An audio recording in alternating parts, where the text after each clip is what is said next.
আসসালামু আলাইকুম ওয়া রাহমাতুল্লাহি ওয়া বারাকাতুহু। ইন্নাল হামদুলিল্লাহি ওয়াহদা ওয়াসসালাতু ওয়াসসালামু আলা মান লা নাবিয়্যা বা'দা আম্মা বা'দ। সম্মানিত বন্ধুরা, চলে এসেছি ঐতিহাসিক কুসুম্বা মসজিদে।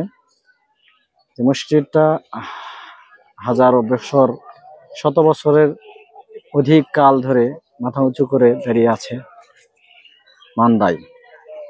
আমরা আজকে 3 বন্ধু এসেছি। উদ্দেশ্য ছিল না কুসুম্বা মসজিদে আসা, আমরা সুন্নাহ ফাউন্ডেশনের একটা ছোট কাজে এসেছি।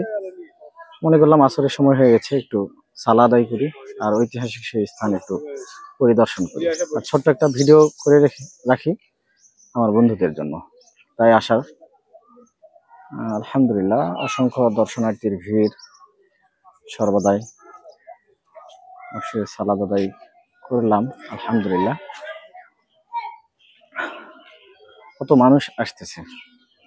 মসজিদ প্রতিষ্ঠা হয়েছিল শিরিক উৎখাতের জন্যই, অথচ এই মসজিদেও অসংখ্য শিরিক সংগঠিত হয়।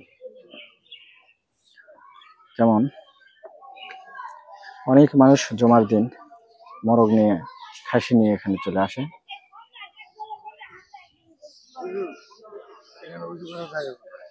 ওই যে ওই পাশে, আলহামদুলিল্লাহ। এই যে সেই দিঘি, মসজিদ চত্বর দেখতেছেন, আলহামদুলিল্লাহ খুবই সুন্দর।